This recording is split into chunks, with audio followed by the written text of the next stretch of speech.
Hello everyone, नमस्कार। स्वागत है आप सभी का ITI स्टडी पॉइंट में और मैं हूं अशोक सिंह। आज की वीडियो में डिस्कस करेंगे ITI वाले छात्रों के लिए एक बड़ी खुशखबरी है, जो कि एक बहुत बड़ी वैकेंसी आई हुई है। तो जो छात्र ITI कर चुके हैं, जिनका रिजल्ट आ चुका है, उन सभी लोगों के लिए बहुत बड़ी अच्छी गुड न्यूज़ है, जो आप सभी लोग इस फॉर्म के लिए अप्लाई कर सकते हैं। तो जो छात्र अप्लाई करना चाहते हैं, तो इस वैकेंसी के लिए आप लोग अप्लाई कर सकते हैं। किस ट्रेड में कितनी वैकेंसी है, हम सारी चीज़ डिटेल से जानेंगे इस वीडियो में। बने रहिए इस वीडियो में लास्ट तक। और ये वैकेंसी जो निकली हुई है वो कहाँ से निकली? भारत सरकार परमाणु ऊर्जा विभाग, भाभा परमाणु अनुसंधान केंद्र। ठीक है, तो यहाँ से भाभा परमाणु अनुसंधान केंद्र में ये वैकेंसी निकली हुई है। काफ़ी अच्छी वैकेंसी है। ठीक है, तो हम देखते हैं कि यहाँ पे क्या क्या जो विज्ञापन संख्या है वो आप देख पा रहे हैं। यहाँ पे ये विज्ञापन संख्या है, भाभा केंद्र। ठीक है ना। अब हम यहाँ पे देखेंगे तो जो है ऑनलाइन आवेदन करने की जो तिथि है 24 तारीख, आज हम वीडियो बना रहे हैं तो ये 24 तारीख से ही जो है आपका ऑनलाइन आवेदन होना स्टार्ट हो चुका है। ऑनलाइन आवेदन प्राप्त करने की जो अंतिम तिथि है वो आपकी यहाँ पे देखेंगे 22/5। ठीक है ना, तो 22/5 तक हो सकते हैं इसके ऑनलाइन। ठीक है, तो काफ़ी समय है। अभी सभी लोग अपना जो भी डॉक्यूमेंट्स नहीं है, जिनके पास सर्टिफिकेट वगैरह नहीं, तो वो ले करके अपना संस्थान से और अपना सारी चीज़ों को तैयार करके अपना फॉर्म अप्लाई कर सकते हैं। ठीक है, अब हम बात करते हैं, सीधी भर्ती है ये, और पद, रिक्तियों की संख्या, वर्गीकरण। ठीक है ना, पद क्या क्या है इसमें, रिक्तियों की संख्या कितनी है, क्लासिफिकेशन क्या है, का वर्ग, खा वर्ग और गा वर्ग में। ठीक है ना, वेतन स्तर कितना है और आरंभिक वेतन कितना है। ठीक है, तो ये सारी चीज़ों को हम डिस्कस करते हैं। तकनीकी आधिकारिक सी जो है आपकी 181 पद हैं यहाँ पे। ठीक है, का वर्ग के अंतर्गत। लेवल स्तर जो है वेतन स्तर 10, और वैज्ञानिक सहायक बी जो है आपका यहाँ पे 7 सीट दी हुई हैं। ठीक है, टेक्नीशियन बी की जो है आपकी 24 वैकेंसी वर्ग गा के अंतर्गत आता है। इसी तरीके से हम प्रशिक्षण योजना वृत्तिकारग्रही प्रशिक्षु जो ट्रेनीज टाइप पे रखे जाते हैं, जैसे अप्रेंटिसशिप तरीके से रखे जाते हैं। तो कैटेगरी फर्स्ट और कैटेगरी सेकंड में जो है देखेंगे, दोनों में कैटेगरी फर्स्ट में 1226 सीट हैं टोटल, और कैटेगरी सेकंड में 2946 सीट हैं। इनमें आपको जो सेकंड कैटेगरी के जो ITI स्टूडेंट होते हैं उनके लिए 20,000 रुपये सैलरी रहेगी, और जो कैटेगरी फर्स्ट है उनके लिए 24,000 रुपये सैलरी रहेगी। ठीक है ना, और द्वितीय वर्ष और यहाँ पे यानी फर्स्ट पहली साल में आपको यहाँ पे कितनी मिलेगी, 24,000 मिलेगी, और दूसरी साल में आपको 26,000 मिलेगी। इसी तरीके से कैटेगरी 2 में पहली साल में 20,000 और दूसरी साल में 22,000। इस तरीके से जो है आपको वेतन यहाँ पे मिलेगा। रिक्तियों का ब्यौरा है वो क्या क्या है, विभिन्न ट्रेड रिक्तियों का विवरण जो है, आवश्यक तकनीकी योग्यता और विभिन्न श्रेणियों में आरक्षण का विवरण नीचे दिया गया है। तो वो देखते हैं नीचे क्या क्या दिया गया है। ठीक है, तो सीधी भर्ती तकनीकी अधिकारी की जो भर्ती है वो आपको यहाँ पे देखने को मिल रही है। अब रिक्तियों की संख्या देखते हैं। ठीक है ना, तो यहाँ पे विज्ञान, जैविक विज्ञान और रसायन विज्ञान, कीटाणु विज्ञान। ठीक है ना, तो और प्रौद्योगिकी। तो ये जो साइंस से रिलेटेड होते हैं उनके लिए यहाँ पे केवल यहाँ पे एक वैकेंसी दी हुई है, कुल एक वैकेंसी दी हुई है। तो ये ज़्यादा इंपॉर्टेंट नहीं, जिन लोग डाल सकते हैं वो डाल सकते हैं। इसके अलावा रसायन विज्ञान की जो वैकेंसी है यहाँ पे इसमें अनुसूचित जाति, अनुसूचित जनजाति, और यहाँ पे ये दी हुई है इसमें। ठीक है, तो यहाँ पे जो हम बात करते हैं, यहाँ पे केवल और केवल ITI से रिलेटेड जो वैकेंसी है वो लोग देख सकते हैं। यहाँ पे अगर सिविल से डालना चाहते हैं, जो सिविल से जो हो तो वो भी डाल सकते हैं। कुछ ये वैकेंसियाँ हैं। कंप्यूटर विज्ञान से, जो कंप्यूटर साइंस से जिन्होंने BTech या डिप्लोमा किया हुआ है, तो वो लोग भी डाल सकते हैं। यहाँ पे टोटल 12 वैकेंसी हैं। ठीक है, ड्रिलिंग और इलेक्ट्रिकल जो है आपका यहाँ से ये डिपार्टमेंट, इलेक्ट्रिकल के डिपार्टमेंट में ये कुछ वैकेंसियाँ हैं। ठीक है, इलेक्ट्रॉनिक्स जो यहाँ पे देख पा रहे होंगे, इलेक्ट्रॉनिक्स की भी वैकेंसी है, इलेक्ट्रॉनिक्स। ठीक है, तो ये है आपका बीटेक डिपार्टमेंट के लिए। यहाँ पे भी देखेंगे तो बीटेक डिपार्टमेंट, यहाँ पे भी बीटेक डिपार्टमेंट। अब हम बात करते हैं आगे रिक्तियों की संख्या। पुस्तकालय एवं सूचना विज्ञान, तो यहाँ पे केवल एक वैकेंसी है। ठीक है, न्यूनतम मार्क्स जो है 50% डिग्री के साथ होना अनिवार्य है। तकनीकी अधिकारी सी पद हेतु बेंच मार्क्स जो दिव्यांग होते हैं PWD वाले, उनके लिए आरक्षित सीटें हैं। तो इसमें जो है अलग अलग डिपार्टमेंट में अलग अलग सीटें हैं। सीटों की संख्या केवल एक एक दी हुई है, ठीक है। तो इस तरीके से यहाँ पे हम बात करेंगे आगे जो आपकी ITI से रिलेटेड है, तो उनके लिए हम अब यहाँ पे देखने वाले हैं कि कहाँ पे इनकी वैकेंसियाँ हैं, ठीक है ना। तो यहाँ पे वही जैव रासायनिक वगैरह वही सारी चीज़ें बीटेक और BSc BSc वालों के लिए हैं। तो जो लोग BSc वगैरह कर चुके हैं, साइंस से रसायन विज्ञान से भी कुछ काफ़ी सारी वैकेंसियाँ निकली हुई हैं यहाँ पे, है ना। तो वो डाल सकते हैं, भौतिक विज्ञान से निकली हुई, कंप्यूटर विज्ञान से निकली हुई हैं। तो यहाँ से जो अपनी रिलेटेड से संबंधित जो भी हो वो अपना डाल सकते हैं, ठीक है। चलिए अब हम यहाँ इलेक्ट्रॉनिक्स एवं इंस्ट्रूमेंट मैकेनिक हो गया, मैकेनिक धातु वस्तुकला सिविल ऑटोमोबाइल, तो ये सब क्या है डिप्लोमा वालों के लिए है, ठीक है ना। यहाँ ये सब क्या है, ये सब डिप्लोमा वालों के लिए हैं ये सारी वैकेंसियाँ। तो आप अपने हिसाब से डिप्लोमा वाले जो भी स्टूडेंट हैं वो देख के और अपनी जो फॉर्म है उसको फिल कर सकते हैं, ठीक है। अब कैटेगरी फर्स्ट जो की है, ये भी जो है आपकी रिक्तियों की संख्या दी हुई है यहाँ पे। तो अलग अलग सब्जेक्ट के हिसाब से वही साइंस की ज़्यादा दी हुई हैं, और यहाँ पे कंप्यूटर विज्ञान की दी हुई हैं, इलेक्ट्रॉनिक मैकेनिक मैकेनिकल और सिविल की। तो ये सारे जो है आपका डिप्लोमा और बीटेक वालों के लिए है। अब हम सेकंड जो कैटेगरी है यहाँ पे ये देखते हैं, कैटेगरी सेकंड है। तो इसमें हम देखेंगे तो ये ITI के छात्रों के लिए है। निम्नलिखित ट्रेड में कैटेगरी सेकंड व्रतकारी प्रशिक्षु के लिए ऑनलाइन आवेदन आमंत्रित किए जा रहे हैं। तो इसमें हम देखेंगे ट्रेड फिटर में सबसे पहले ट्रेड फिटर, और सबसे ज़्यादा वैकेंसी है ट्रेड फिटर में। तो कुल वैकेंसी की अगर बात की जाए तो यहाँ पे 698 वैकेंसी हैं, और शैक्षणिक योग्यता की बात की जाए तो कुल मिलाकर न्यूनतम जो है 60% अंकों के साथ, यहाँ पे क्या दिया हुआ है 60% अंकों के साथ SSC विज्ञान और गणित के साथ संबंधित ट्रेड में सर्टिफिकेट होना चाहिए, ठीक है। तो ये आपकी क्वालिफ़िकेशन के बारे में दिया गया है, ठीक है ना। इतनी क्वालिफ़िकेशन आपको होनी चाहिए जब भी आप एलिजिबल हो।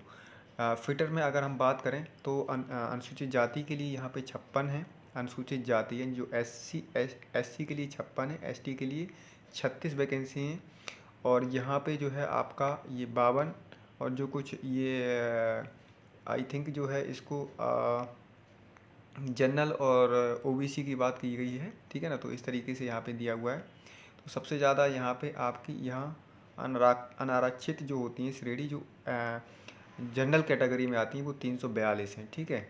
तो SC की ये रही, अनुसूचित जनजाति की ये रही, और OBC की, ठीक है। तो इस तरीके से WSC करके जो दिया जाता है तो उसमें ये संबंधित सीटें हैं। तो इस तरीके से दी हुई। टर्निंग मशीनिंग जो है आपकी वेल्डिंग की है, वेल्डिंग में टोटल की बात की जाए तो 213 वैकेंसी अपनी कैटेगरी वाइज आप देख सकते हैं। जो भी आपकी कैटेगरी है उसमें आप यहाँ पे देख सकते हैं कि किस ट्रेड में कितनी वैकेंसी हैं।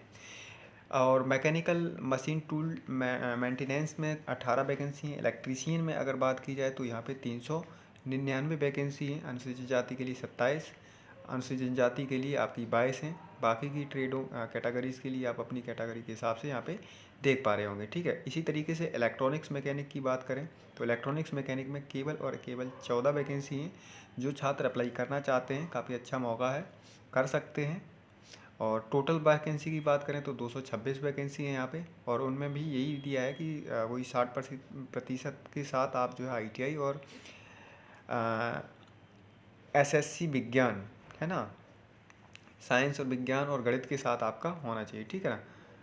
फिर यहाँ पे आपका दिया हुआ है रेफ्रिजरेशन और एयर कंडीशन, जो मैकेनिकल जो AC वगैरह के होते हैं उनके लिए दी हुई। ड्राफ्टमैन मैकेनिकल की वैकेंसी दी हुई है आपकी 95 वगैरह। तो इस तरीके से यहाँ पे ये सभी वैकेंसी देख सकते हैं। प्लम्बर हो गया, बड़ाई जो कारपेंटर होते हैं, मोटर वाहन मैकेनिक, डीजल मैकेनिक, तो सभी ट्रेडों की यहाँ पे अलग अलग जो ट्रेड हैं उन सभी की वैकेंसियाँ यहाँ पे दी हुई हैं।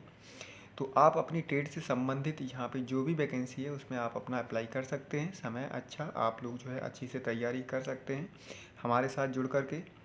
और इसी के साथ यहाँ पे कुछ इलेक्ट्रीशियन वगैरह की कुछ वैकेंसियाँ हैं। अब हम जो वैकेंसी थी उसके बारे में तो हमने यहाँ पे डिटेल बता ही दी है। अब हम यहाँ पे कुछ चीज़ें वो इम्पोर्टेंट चीज़ें हैं जो उनके बारे में हम यहाँ पे आपको बता देता हूँ। देखो इसमें शारीरिक मानदंड दिया हुआ है, प्रशिक्षण योजना पर लागू होगा। न्यूनतम हाइट जो है 60 सेंटीमीटर होनी चाहिए और 45 किलो वजन होना चाहिए। इसी तरीके से जो है यहाँ पे देखेंगे तो ये 40% से कम नहीं होनी चाहिए, ठीक है ना। क्या ये शारीरिक जो DLED, चलो इसे छोड़ो, कोई नहीं, ये तो इसी तरीके से आगे की बात करें हम सीमा आयु की, तो यहाँ पे सीमा आयु प्राप्त करने की अंतिम तिथि आगे दी हुई है, इसमें हम देखेंगे, सारी चीज़ों को समझेंगे।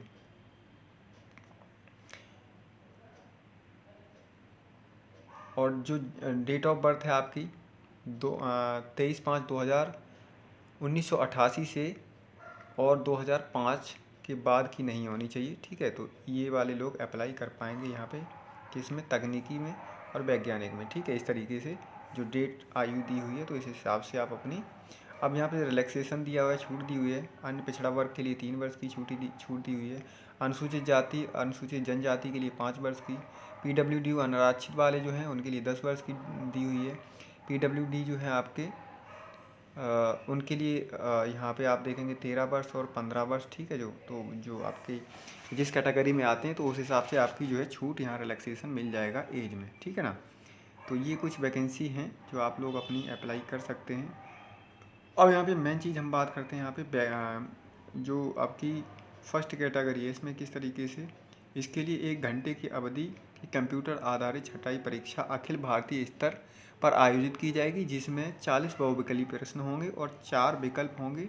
प्रत्येक सही के लिए 3 अंक दिए जाएंगे और प्रत्येक गलत के लिए क्या हो जाएगा, 1 अंक कट जाएगा आपका, ठीक है। यदि सही है तो 3 अंक मिलेंगे और अगर गलत है तो आपका 1 अंक कट जाएगा सही से, ठीक है। ठीक है, आगे दिया डिप्लोमा बीटेक स्तर का जो सब्जेक्ट होगा आपका, क्या क्या पूछा जाएगा, डिप्लोमा बीटेक स्तर का पेपर रहेगा, ठीक है। और ये सारी चीज़ें, साक्षात्कार का स्थान बाद में सूचित किया जाएगा। यदि आप मेरिट में आते हैं तो आप साक्षात्कार के लिए बुलाए जाएंगे। इसी तरीके से यहाँ पे 3 चरणों में ये परीक्षा होगी। प्रथम जो चरण है प्रारंभिक परीक्षा, दूसरे चरण में आपका उन्नत परीक्षा और तीसरे में कौशल परीक्षण जो होगा आपका स्किल डेवलपमेंट होगा, ठीक है। तो ये 3 भागों में ये परीक्षा होगी और संबंधित ट्रेड से आप अपनी जो है तैयारी कर पाएंगे। प्रारंभिक परीक्षा जो है उसमें क्या क्या पूछा जाएगा, तो वो देखिए यहाँ पे प्रारंभिक परीक्षा जो है, इसमें छँटाई परीक्षा 1 घंटे की अवधि की होगी, जिसमें निम्नलिखित, यानी इसमें छँटाई होगी, मतलब कहने का मतलब जो है, जो आपके जो बच्चे जो फॉर्म भरेंगे और इनमें से जो फेल हो जाएंगे उनको बाहर कर दिया जाएगा। तो 50 बहुविकल्पीय प्रश्न होंगे, जिसमें से आपके प्रत्येक के लिए 4 विकल्प होंगे और गणित में जो है आपके 20 नंबर पूछे जाएंगे, 20 नंबर का पेपर रहेगा। इसी तरीके से साइंस में आपके 20 नंबर होने चाहिए, 20 प्रश्न रहेंगे और सामान्य जागरूकता जो GS वगैरह होती है उसमें से आपके 10 नंबर। टोटल जो है आपका 50 क्वेश्चन रहने वाले हैं और 50 इंटू अगर हम 3 से डिवाइड करेंगे तो ये आपका 150 का आपका पेपर हो जाएगा, ठीक है ना। तो ये आपका पेपर रहने वाला है 150 नंबर का। प्रत्येक सही उत्तर के लिए 3 अंक दिए जाएंगे और प्रत्येक गलत उत्तर के लिए 1 अंक काट दिया जाएगा। अब हम बात करते हैं सामान्य श्रेणी के लिए 40% अंक प्राप्त करने वाले अभ्यर्थियों तथा आरक्षित श्रेणी में 30%, यानी जो सामान्य जनरल OBC के हैं, OBC के हैं या जनरल के हैं तो उनके लिए 40% के लिए, और जो आरक्षित श्रेणी जो SC ST के आते हैं उनके लिए 30%। जो पासिंग मार्क्स हैं, तो इतने मार्क्स लाएंगे तभी आप जो है क्वालिफाई हो पाएंगे, ठीक है। तो कुछ इस तरीके से सेकंड जो है आपका चरण जो होता है उसमें 2 घंटे की अवधि में 50 बहुविकल्पीय प्रश्न होंगे और 4 इसमें ऑप्शन होंगे वही वाले, 3 अंक जो है एक सही आंसर पे मिलेगा और अगर गलत है तो आपका 1 अंक कट जाएगा, ठीक है। इसी तरीके से सामान्य श्रेणी में 30% और आरक्षित श्रेणी में जो है आपको 20%। उस वाले में थे आपके कितने, जनरल के लिए 40, यहाँ पे देखो जनरल के लिए 40 थे और SC ST के लिए 30 थे। यहाँ पे आपके लिए जो है जो SC ST के लिए हैं उनके लिए 20% और जनरल OBC के लिए 30%। तो इस तरीके से जो है आपको क्वालिफाई करना है। इसी तरीके से हम बात करते हैं चरण थर्ड की, यानी स्टेज थर्ड की। तो इसमें कौशल परीक्षण हेतु अति लघुत्तरीय प्रश्न होंगे। लघु सूचीकृत अभ्यर्थियों की संख्या जो है चरण 2 में योग्य पाए गए अभ्यर्थी, यानी सेकंड स्टेज में जो योग्य होंगे उनको ही इसमें शामिल किया जाएगा, ठीक है। और अभ्यर्थियों की संख्या पर निर्भर होगी, परंतु यह प्रत्येक ट्रेड में रिक्तियों के आधार पर 4 से 5 गुने अभ्यर्थियों को बुलाया जाएगा। मान लीजिए कि किसी में केवल 50 वैकेंसी हैं किसी ट्रेड में, ठीक है। तो 50 अगर वैकेंसी हैं तो 50 इंटू हम 4 कर लेंगे तो आपके 200 लोग बुलाए जाएंगे, ठीक है ना। इस तरीके से आपको जब आपका इंटरव्यू होगा तो इस तरीके से आपको बुलाए जाएंगे। तो ये कुछ डिटेल थी, आशा करते हैं कि आप लोगों के लिए काफ़ी अच्छी रही होगी। और जो लोग एलिजिबल हैं वो लोग अपनी जो है ITI से संबंधित या BTech डिप्लोमा तो इसमें अप्लाई कर सकते हैं, ताकि आप अपना उज्ज्वल भविष्य अपना कर सकें। तो ये था आज का कुछ नोटिफिकेशन। इसमें जो देखिए तकनीशियन अधिकारी जो सी की हैं उनमें 500 रुपये लगेंगे, और वैज्ञानिक सहायक बी के लिए 150 रुपये, ठीक है ना। जो फीस भुगतान है कैटेगरी सेकंड के लिए 100 रुपये लगेंगे, और कैटेगरी फर्स्ट के लिए आपके 150 रुपये, ठीक है। तो इस तरीके से ये फ़ीस आपकी ऑनलाइन जमा होगी। और बाकी ये जो परीक्षा के केंद्र हैं, कुछ यहाँ पे जो शहर हैं उन शहरों में अहमदाबाद, इलाहाबाद, अमरावती, अमृतसर, है ना। तो इस तरीके से ईटानगर, बड़ौदा, बेंगलोर, भागलपुर, तो इस तरीके से यहाँ पे अलग अलग जगह जो है इनके सेंटर आपको दिए जाएंगे। तो वहाँ पे आप अपना एग्ज़ाम सेंटर पे जा कर के एग्ज़ाम दें, अच्छे से थोड़ी सी तैयारी कर लें। और जिन लोगों ने अभी DRDO वगैरह का परीक्षा दिया था तो वो लोग जो है अपनी इसमें तैयारी कर सकते हैं अच्छे से। तो जो वैकेंसी है अपना अप्लाई करिए और अच्छे से फॉर्म को भरिए। Thank you for watching. मिलते हैं अगली वीडियो में, तब तक के लिए धन्यवाद। जय हिंद, जय भारत।